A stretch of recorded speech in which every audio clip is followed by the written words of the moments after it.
a parade, and that's how you get your money. You know what I'm saying? So the culture of the world don't know that. And I want somebody to be able to express that. I mean, I feel I'm here for the street side to give what we need, but I want somebody that could paint this story. I want it to be like a Ray, or Poetic Justice, or like a Wolf of Wall Street, because that's what it is. It's about me taking over the music industry on the business side. I know you have no, there's no room for Madea in no. Oh no, it ain't gonna be no. Now I know you have a lot of stories that you can tell that people have never heard before. Recently, we had Julia Beverly up here. She had written Pimp C's book. Okay. And I know you know what we're gonna talk about. And go ahead. What? She tells a story about you in that book. You said you pistol whip Pimp C. God bless the day. I think we have a clip. Yeah, let's hear it. Master P ran up in his hotel room with 4 people, held him down, pistol whipped him. Pimp C? Yeah. Master P pistol whip Pimp C? Pimp kind of fell back because he said, well, I kind of started it because I was talking crazy. What sparked that was there was a dispute over like some money or some equipment that was supposed to take place, and Master P had cussed out C's mom on the phone. So Pimp got on stage that night and he said, a limit, and went off. Master P eventually found him, and I guess somebody said it was a love whooping. Like he let him know he could be touched. That's damn near incriminating. It's in the past, but she also did go on to say that you guys made up after that. It was fine, and he felt like he deserved it because he was going on stage saying "F no limit." The thing about us, like we don't normally fight nobody or beat nobody, none of that type of stuff. That ain't us. That ain't our character. It's like with Pimp C, he had a lot of talent. I really liked him as a person, but I found out that he called me. He said, "Man, I'm sorry. I was on drugs," and like you just wouldn't. It's just easy. Like to me and Lil J like this. We jam. Like that's my OG. You know what I'm saying? And it's like I learned a lot. You'll see in the movie. I got my hustle game from Jay because when I was at the University of Houston trying to play basketball, before I got hurt, I'm in the club and I seen Lil J come in, and he had Scarface and the Ghetto Boys. And so I seen him. He come in the club in a Mercedes with a big main Jay coat. Prince, you talking about? Jay Prince. Yeah, he come up there with a main coat on, Mercedes, and I said, "Man, who's that?" So I went up straight up and talked to him. I said, "Look here, homie, what you do?" He said, "Man, I got a record company." I said, "A record company? What you mean a record company? You rap? What you do?" He said, "Nah, I own the company." And that's why I was motivated to, there's a black man with this type of money, right, and he got his own company. I respect that. So at the same time, with us, where we come from, it ain't about once you run your mouth and you do all the stuff, you got to be able to pay for whatever you say. And like with me and Pimp, I never talk about none of that stuff. I let he's dead, his mom dead, so it's like I'm really not. You ain't never heard me sit around and talk about that. I just don't do that. But I guess he told the story. Yeah, he told the story to him, but that's. Maybe she knows some of the story. She don't know none of the story. But that ain't my business. I'm about, I'm not gonna just talk about somebody that can't defend me. I'd rather talk about somebody that can defend themselves. Right. So that ain't me. And I mean, he know whatever he did was wrong. He apologized for it. And there's a lot of people. To me, I always say, 2 mountains may not never meet, but 2 men will. So I don't go looking for people. If I see you, like I tell anybody, man, you do me something, I don't care if I see you in church or whatever, you gonna have to talk to me. You know what I'm saying? You gonna have to talk to me. That's just me. I don't. Man, I'm a pretty nice guy. I try to do the right thing. I don't mess with nobody. And I just hope that's just how I live. I say, like, you hear all these beef on wax, go look and check my resume. We never did that. Right. We're not going, if you a real street dude, what you going to talk about beefing with somebody on the record? We just don't do it. When you see him, you address it like men. And say, you got a problem with me? That's it. Now you're going to have to show it. You're going to have to prove it, that you mean what you say. Well, with all these stories floating around like this, how important is it for you to tell your story and not have people tell it for you? Yeah, well, you know what? The good thing about it, I feel my life, I want to tell the struggle side, where we come from and where we going at and where we grew up, how we changed our lives. Because everybody come from the struggle and come from the stress, come from trying to make it. And to be able to educate yourself, that's what I want people to show, that we come from the streets, but the education took us to a whole nother level to make some serious money from the project to Forbes. That's what this whole King of the South, Ice Cream Man, bio story is about. And we're not going to hold back. We're going to tell the truth because it's a movie. And we able to tell this the right way.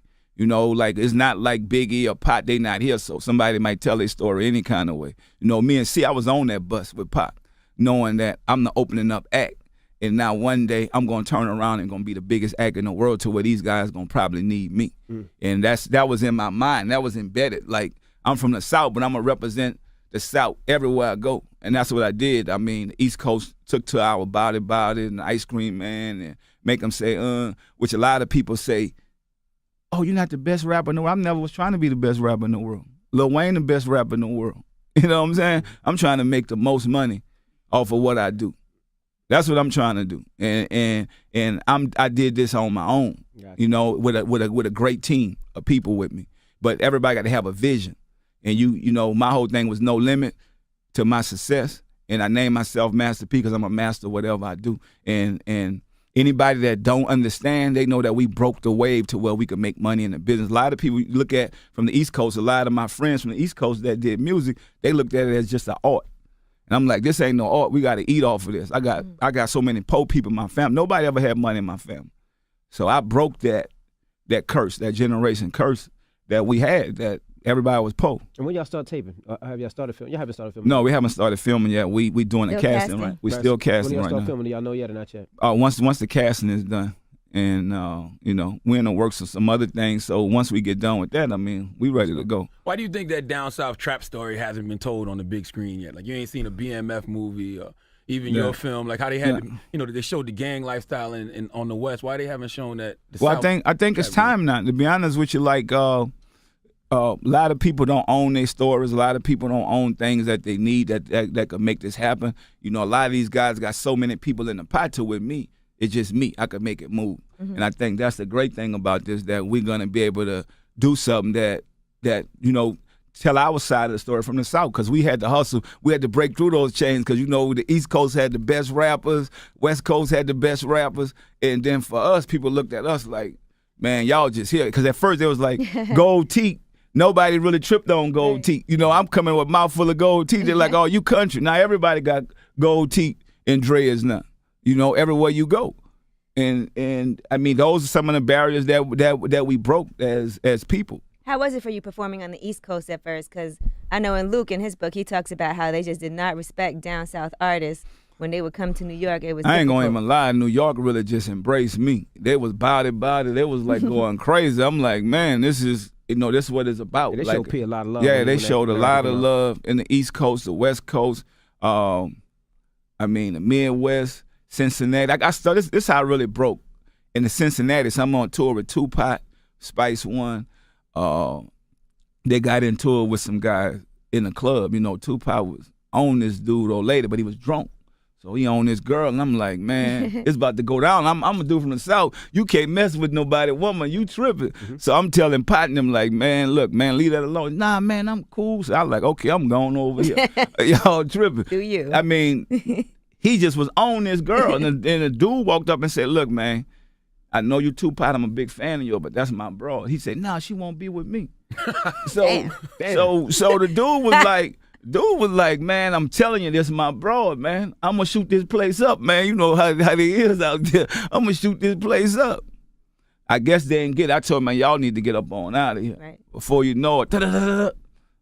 You know what I'm saying? Now they run into the bus. The dude, this how I made my big break. The dude said, Pete, they gone. They had left and went out of town. Man, said, would you perform tomorrow? Boy, ain't nobody shooting at me. I'd be there 2 days. Y'all need me to do 3 shows, whatever. You know, so thanks to that girl, you man, thanks to her, whatever show, I don't even know her name or whatever. You know, that was my big breakthrough. I did like 3 shows down there. You know what I'm saying? And it opened it up for me. That's great. Now, Uncle Luke, how much of an influence did he have on you? Man, to be honest, Uncle Luke had a lot of influence on me, but it wasn't like Lil J, because Lil J was in Houston. I was close to be able to see him. One time, I'll tell you my story about Luke. Like, I didn't know. My first time going to Miami. So they had all these big conventions, rap conventions. I got all these big buses with the Ice Cream Man rap. So I get out, and I guess they ain't never seen nothing like that in Miami before. So I got all my big buses. I think we made the world's greatest brawls after this show. So I parked my buses up there, and a guy come up and say, you with Luke? I just lost it. Man, I don't know no Luke. I got a bulletproof vest on. Look, we out there scrapping. So I'm like, But I ain't think that was Uncle Luke. Yeah, The rap. I'm yeah. just thinking like, boy, you with Luke? Boy, I don't know. Look out my face. Then he swung at me Damn, right there, right on the spot. on the spot. Man, that was the wrong thing to do.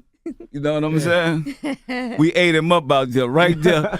and I went to jail. Me and C went to jail. So they got the police saying, why you got this bulletproof vest on and all this stuff? So I'm like, man, they just killed Tupac or whatever. You know me. So I'm like, but that was my uncle. I never really hung out with him, but I always had respect for him because of what he done. You know, he opened the doors. I think. I look at everybody as they got their piece. You know, I feel like I'm the king of the South. You know, I feel like Luke started the whole movement on the end, and I feel like Lil J the Godfather. You know what I'm saying? But I feel like I'm still like that Tony Montana. You know what I'm saying? So it's like I think we all got little pieces to what we to what we could bring to this, and I think a lot of their music is influential to me in the making of. What I did was even with what Rap-A-Lot did, I feel like Rap-A-Lot music was slow. I respected them at the time, but I feel like with Lil J, you know, Scarface, the Mind Playing Tricks, and the music was a little slow. By me being from New Orleans, we had that bounce music. So that's what I brought to the table. I tell people in business, you always got to find a problem. Right. I found the problem to where I say, I got to speed the music up and make it bounce so they could dance to it in the clubs. And that's what we end up doing, and that's how our music caught on. It caught on in the East Coast and the West Coast because it had a little more beat. Because we was always bouncing down. When you see somebody from New Orleans, they coming in just like that. So, and that's what we brought to the game. You know. Now, when you was here last time, I made the comment about the young lady Mercedes, and you didn't approve of that. And a lot of people online said, "Well, P put her out there like that." And I'm like, "Well, P ain't the same person he was 20 years ago." See, the thing about that, Charlamagne, I looked at even with us with that, like me, even whatever I did, I'm not even trying to prove them. I'm just saying with us, like it's like we respect. Like if somebody with me, I'm gonna say I ain't gonna let you talk about it. Let nobody talk about nobody else. We are just me. That's the type of person I am.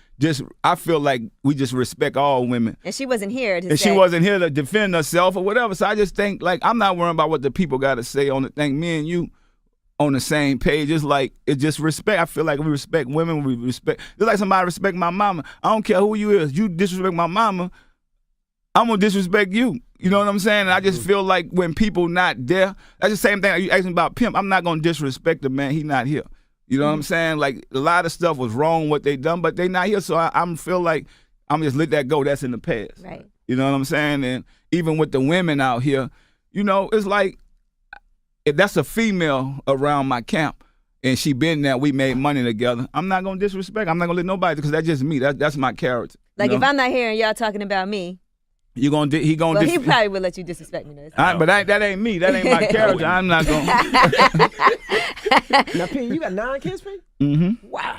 Yeah. I thought I had a lot of kids. P got 9 kids. We got 4. You still working though, Envy. I'm You still working on it. I got 5 more to go. Have you been to the Calliope since they, I was there and they were building like the new buildings and everything? Have you been to check it out? Yeah. What you think about all that? They told me you was there. Yeah. You know? She stay in the hood, P. Yo, she do. But my people, I got a lot of relatives. Yeah, they definitely came up to me and was like, yeah, everybody's name was No Limit something. Yeah.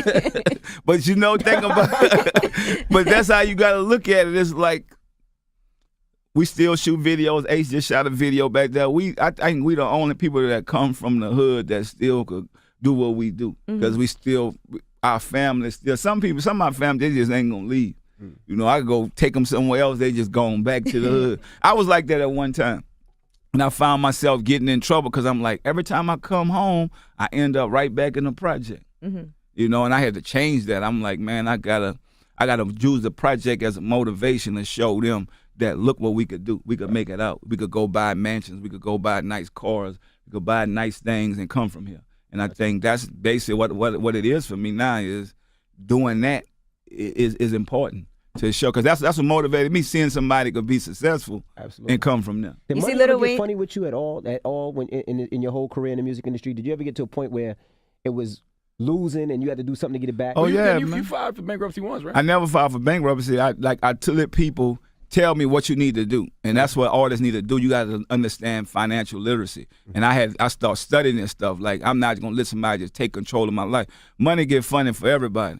I've been on the streets. I go up and go down, watching the Donald Trump story and seeing, but I never had nobody go borrow $500 million from. You know what I'm saying? And start back over. So I had to get my hustle back on, knowing that, okay, I'm not selling no records no more. I got to start. I don't mind. That's life. People go through things. But I had to go get my hustle back on and do what I do. And I did. I took my lick. I got the people from around me that I felt wasn't trustworthy, and I started doing my own thing. I look at a lot of stories to where a lot of these guys have money, and a lot of guys that go down, they have serious money, but they let financial advisors take their life. Even look at a lot of these athletes. A lot of these athletes' lives are controlled by a financial person. We got to cut that off, because when you from the hood, you like, man, I'm down to my last 20 million. What I'm going to do? Man, cut some stuff off and start doing what you got to do. We don't think like that. Right. I looked at the Mike Tyson story. They just kept on paying his bills. With me, I see my money get low. I'm like, man, hold on. Restructure. Exactly. Get rid of you. Let me go handle this. Let me do. Nobody signing no checks. Nobody doing nothing for me. I'm paying my own bill. And your kids make some good money, too. Yeah, my kids make beautiful money. Romeo paid for this movie. Good thing. That's a real boss. At 24 years old, you come, man, I need 10. Go ahead on and whoop, whoop. Okay, cool. That's got to be a crazy feeling. That's your child paying for your biopic. And Symphonique made some good money. Yeah, Symphonique made some great money. And it's like, but the good thing about it is something he wanted to do. Mm-hmm. So I'm like, if you want to do this and you believe in it, then put your money up. That's what I would do. Mm-hmm. Be a real boss. Mm-hmm. If you believe in something, you got passion. Look at the NWA movie. I'm like, I don't know why Dre ain't put up the $29 million. Mm-hmm. Easily. You going to get that back. Look what happened. Yeah, they got it back immediately. See what I'm saying? So we got to start thinking like that. But people go on like, oh, this over for you. You did this. Really? Man, we live in the same mansion we've been living in. You see Lil Wayne has the Louisiana Festival in New Orleans this weekend too. Yeah, that's gonna be a big thing. Mm-hmm. How does the movie end? How do you decide how it ends? So the first movie, it's a trilogy. It's a trilogy, but the first part, the Ice Cream Man, is going to end. I lose my brother at the end, and he really took to the streets. We took to the music side, and somebody I grew up with my whole life, and I made it, and I couldn't share this with him. That's the part that was more hurtful for me. And in Louisiana, we have second lines and all those type of things for Passovers. We don't cry. So you're gonna see, we celebrate that. But it's a sad thing, because it's somebody that you grew up with and you expecting to make it with you. Right. And he was a year younger than me, so I'm thinking he gonna surpass me, 'cause I'm gonna be the first one to go. That's what I'm thinking in my mind, because that's all we know. This is how we live, and we on the streets, and we trying to make it. And I end up selling 500,000 Ice Cream Man records, making a lot of money, and then able to open the doors for the rest of the business. And it's life. Like every good thing has some kind of thing that you got to pay for. Gotcha. And I feel like that's something that in the movie you'll see. I got my cousin. This is where Hot Boy come from. He a real one of those real ones out there. And so at the same time, my senior year of high school, where I go from, I go to Booker T. The school I go to, they really get down. All the youngsters, they about gunplay, they about whatever. So it's like 8 kids that go to school with me. So I want to be like my cousin Hot Boy. He got the fixed up car and all that stuff. So I'm a basketball player. I'm on my way about to go to college, about to make it. But I end up going by him to shoot dice. I got like $2,500 on me. It's a lot of money for back then. Right. My cousin got about 10 or 15 G's on him. He the man. I want to be like him, so I'm doing my thing. As soon as these guys run up on me, they telling my cousin, look, you know what it is. I go to school with these guys. They say, you know what it is, and I'm saying, cuz they for real. They real shooters. You need to run or whatever. So I run up to the top of the hall in the project, and I lay down because I shake the door, so I know they going to shoot up the door. Just me thinking. I lay down, it's dark, they ain't gonna come in the hallway. I'm like, man, come on, whatever. So I lay down like I got a gun, but I don't have none. It's in the house. So they shoot the door up. Da-da-da-da. I'm laying down, I can hear them saying, yeah, we got Pete, whoop, whoop, whoop. By the time I get down, they shot my cousin like 8 times. And so they jump in the car. I took the money and threw it up, and that's how I was able to run. He just talking to them like they little boys, he ain't tripping. But they high school students, but this is what they do. And so by the time they take off, I come downstairs, jump in the car, and take him to the hospital. He ended up living. And so we get to the hospital. My first day, we look for these guys for maybe the whole senior year. So I was supposed to be in prison. So by the time my first day I started college, him and another one of my partners catch him and kill all 8 of them. Hey. And so they go to prison, I go to college. Damn, that's in the script. Yeah. Don't tell us no more, Pete. You give us too much to movie, man. I don't want to say that because it's so interesting, but yeah, Pete, don't tell us no more, Pete. But it's real. You can't, when you see this, is what we've been through, man, and I feel like God had a different plan for me. Right. And I was able to shake through that. And I'm blessed. I'm blessed with my family, but it's real life. It's like what we had to go through at the time. Don't tell us no more, Pete. And final question: when you say trilogy, is it gonna be year after year? We ain't gotta wait 5 years in between every movie, right? We're gonna see, because once something's successful, we gotta wait till it won't be no trilogy if the first one is not successful. You know what I'm saying? So we banking on, hopefully, Rome get his 10 back and we go do what we gotta do, and hopefully one of these big distributor companies pick it up. Maybe we could turn it into a $20-30 million movie. You know what I'm saying? And I mean, my whole thing is too. A lot of my artists is gonna play some of those roles. Like main music gonna play Soulja Slim. Like I told you, Ace B got an important role. TC gonna probably play C. And my 2 female artists, Miss Chi, I feel like is one of the top artists around for us female. I feel like I found a real street artist that could represent us. She gonna play an important role, maybe Mia or something. And then She Money, I feel like is the hottest youngster that I done found. And then Gangsta and Play B's, I got some nice roles for them in the movie. So we're gonna have those fill-in parts that you can feel a realness, because where they at right now in their life, they still on the streets. Nobody really know about them, but you're gonna get a chance to feel them, and they good at the music at the same time. So I feel like it's a good story. And then I got Eastwood gonna play like the West. I had like Big Ed. I started in Richmond with my homie, rest in peace, Big Ed, and I got Eastwood gonna play that role. So I feel like this is with the Queen Latifahs and Wendell and everybody that we have, with Charlamagne, which I know a lot of people gonna hate first to say, but it's great to. I'm telling you what's good about this. Charlamagne did from the entertainment side to this to TV and now the movies. All this is about finding somebody to believe and give you that shot. A lot of guys that I gave shots in movies, they went on to be big stars now. What's the lady that played on the show now? Cheryl Underwood. Cheryl Underwood? Yeah. She was in my first I Got the Hookup movie. Mm-hmm. Oh. You know what I'm saying? Like she was in my the Chinese guy was in what the Chinese guy playing that Hangover. He was I can't remember his name. He got a sitcom coming. Yeah, he was in his first role was Uncle P in my movie. So we got a lot of people that started out. It's about giving people that first shot to where you get to Hollywood, a big movie like this, $10 million. That's a big budget for even these Hollywood movies. A lot of these Hollywood movies don't come out at $10 million a movie. Some of these movies $3, $4, $5 million, and they end up being big movies. Mm-hmm. So I feel like this movie is serious to us because we're gonna be able to show the culture in New Orleans and how we broke that barrier. Well, we appreciate you joining us today. Thank you again, Pete. Man, it's really a privilege and an honor to be in a Master P biopic. Thank you, for sure. And you're gonna film it in New Orleans. New Orleans and California. Okay. All right. Well, it's Master P. It's the Breakfast Club. Good morning.